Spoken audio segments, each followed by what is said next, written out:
In 1991, I co-founded a company in Chicago called Advantage Document Services.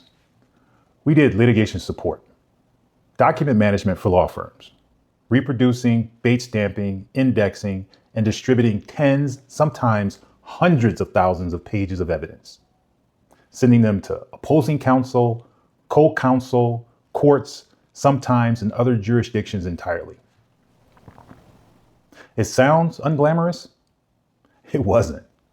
It was one of the most lucrative things I ever touched. We learned the lane. We got good, really good, at navigating the highest priced law firms in the city. We were skilled, we were trusted, we were profitable. This is not a story about a company that failed because it wasn't good enough. This is a story about what happens when you are good enough and you don't get to exit the way you should. Sometime in the mid-1990s, we had a different kind of request. A client didn't want paper anymore.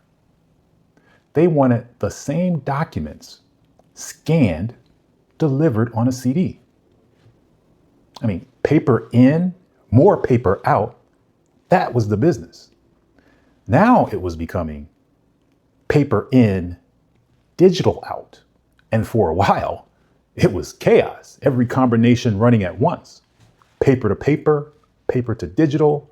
Some clients even wanted digital back to paper, the old school holdouts who didn't trust a screen yet. We adapted to all of it. We thought that was the shift. It wasn't. Then optical character recognition showed up, and that changed something we didn't expect. Because up to that point, our job was compliance. Get the documents to the people who were legally entitled to them in the format the rules required. That was the whole job. OCR now meant lawyers could suddenly search that mountain of paper, sort it, find the exact page, the exact sentence, the needle in the haystack they'd been buried under for years. That's not a faster version of the old job. That's a different job. The thing our clients actually needed from us had quietly changed shape, and we were still delivering the old thing, just faster. Around that same time, digitization and industry consolidation started redefining the whole category. Larger national players began moving into markets like Chicago, built from the ground up around this new definition of the business, not the old one we'd spent years mastering. We saw them coming. I won't pretend we didn't. We just didn't see the breadth of it. We thought we were positioned to compete. We were wrong. The market didn't just move because we got worse at our job. It moved because the job itself had already changed. And the companies built for the new version of it were the ones who were going to win. Nearly 19 years after we founded it, we closed Advantage Document Services in March of 2010. Here's the sentence I keep coming back to, the one I think is actually true. The company didn't fail at what it did. The definition of what it did changed. That's the honest version. That's the versions that's fair to what we built. But it's not the whole truth. For a long time, that was a story I told myself. The category shifted. We didn't see the breadth of it in time. Simple as that. I came at it as a question of sophistication. We just weren't sophisticated enough to read what was happening. I had a conversation recently with one of the two men who built that company with me, and he pushed back on that. He said, we had enough sophistication. What we didn't have was maturity, discipline, presence. That distinction matters. And I want to be honest about it instead of smoothing it over. Because here's what actually happened. At the exact moment we needed to open up, take in more information, question our own read on the market, stay adaptable, we did the opposite. We closed ranks. We put up a wall around ourselves instead of widening the aperture. We got distracted, chasing things that felt urgent and weren't. The market did change. That part is true, and I'm not walking it back. But the harder truth, the one that doesn't let either of us off the hook, is that we had more agency in that moment than the clean version of this story admits. We weren't just caught by a shift we couldn't see. We stopped doing the things that would have let us see it. We had something rare.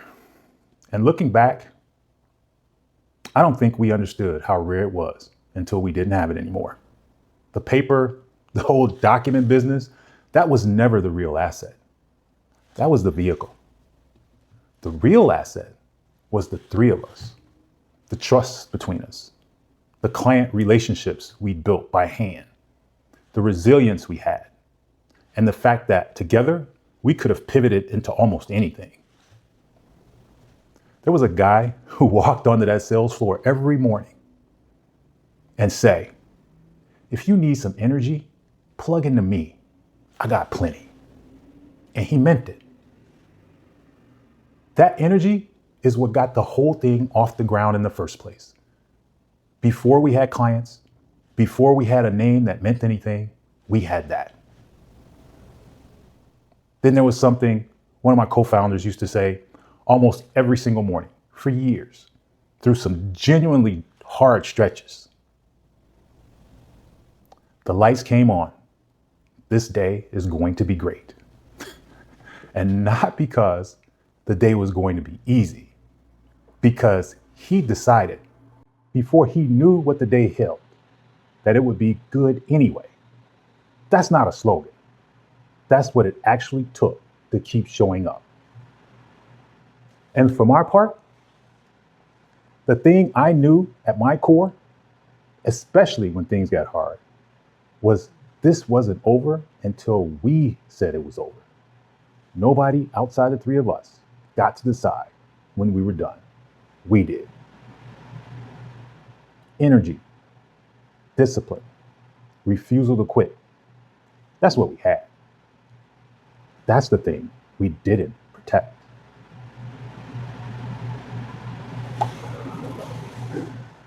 After ADS closed, I spent 6 years running a policyholder advocacy practice, standing with homeowners and business owners against insurance companies after disasters, always for the policyholder, never for the insurer. Then the last decade at Accenture, coaching Fortune 500 companies on how strategy actually becomes execution, who decides, how work gets planned, how it actually gets done. Different arenas, same question every time. Who stays in charge when the system underneath you changes? You've heard versions of this story before. Netflix didn't beat Blockbuster by being a better video company. It just had no store leases, no league fees, no franchisees to protect. Instagram, 13 people, got bought for $1 billion the same year Kodak, the company that invented the digital camera sensor, filed for bankruptcy. Kodak had the technology first. It had a film business protecting it from using it. That pattern is real, but my story adds something harder to hear. Because I wasn't protecting a legacy model out of comfort. I was good at the old problem, and being good at the old problem was its own kind of blindness. Right now, a lot of people are using AI to do their old job faster. And that's not nothing, but it's not the whole opportunity either. And it's not the whole risk. The risk isn't missing the tool. It's missing the moment the category itself redefines what your work even means. And underneath that, there's a second risk, the one I actually lived, and the harder one to admit. The market moving is real, but so is the agency you still have inside that moving market. You can see a shift coming and still lose ground. Not because you were powerless against it, but because you closed ranks instead of opening up. Chase the wrong urgency and stop protecting the thing that was actually rare. Your team, your focus, your discipline, while you still had it. I'm not going to tell you this ends clean. It doesn't. We lost something real, and we got there because of choices we made, not just circumstances that happened to us. But I've come to believe that everything after, the advocacy work, the coaching, and now this, Signal, followed from what I learned on that journey. I can't change what happened, but I can decide what to do with it. That's the only choice that has ever really belonged to me. This is not over until we say it's over. I'm still saying it. If you want to think more clearly about where all of this is headed, get the Signal brief at brief.rennyatkins.com.